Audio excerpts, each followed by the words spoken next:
இருக்கு காலங்காலத்துல ஈரப்படையோட அங்க பிரச்சனமா கூட துணைக்கு ஆத்துல இருந்து யாராவது வந்திருந்தாக்க சொரி மாத்தேன்னு சொன்னேன். உட விலகும் போது எடுத்து கொடுத்து சொரி மார்க்குமே ஆத்துல பொம்னாட்டி யாராவது அழிச்சுன்னு வரக்கூடாதா? செவரு கவரு இருக்கு முட்டிப்ப அதுக்காக புடவை விலகினா எடுத்து கொடுத்து சொரி மார்க்குமேன்னு சொன்னேன்.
மாமா, அங்க பிரதர்ஷனம் நல்லபடியா முடிச்சுட்டேன்.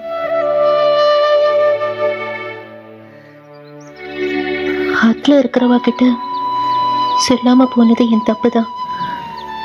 அவளுக்கு என் மேல இருக்கிற கோபமும் தப்பான அபிப்பிராயமும் நியாயம்தான்.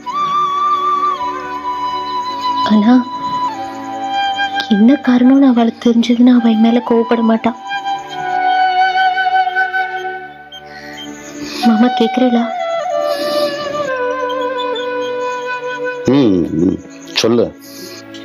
அப்பா போனதுக்கு அப்புறம் என் வாழ்க்கையை அஸ்தமானம் எடுத்துன்னு நினைச்சேன்.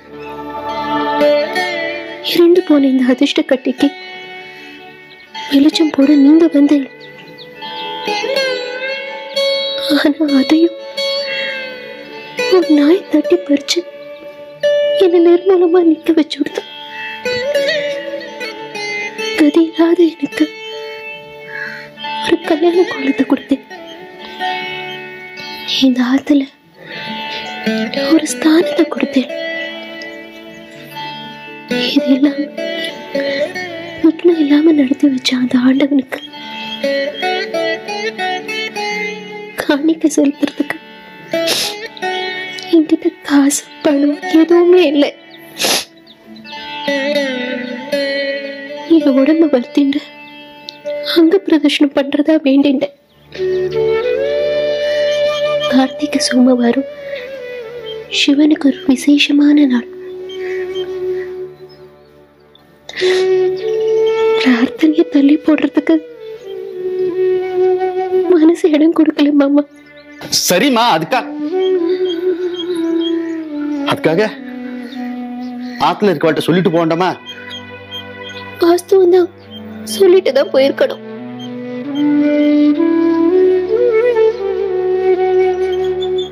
ஆனா சொன்னா ஆத்துல ஒருத்தர் ஒண்ணு சொல்லுவா, பிரார்த்தனை தடைப்பட்டு போகலாம். அதனாலதான் சொல்லாம போனேன். பிரார்த்தனை நிறைவேற்றணுங்கிற எண்ணத்தை தவிர நீக்கு வேற எந்த உள்நோக்கமும் இல்லை மாமா.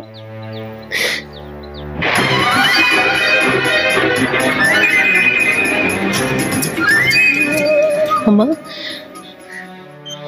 நான் செஞ்சது சரியா தப்பான்னு நீக்கு தெரியல. தப்பா இருந்தா என்ன மன்னிச்சிடுங்க. நான் வந்துட்டு மன்னிப்பு கேட்டுக்கிறேன். வேண்டாம், அதெல்லாம் ஒண்ணும் வேண்டாம்.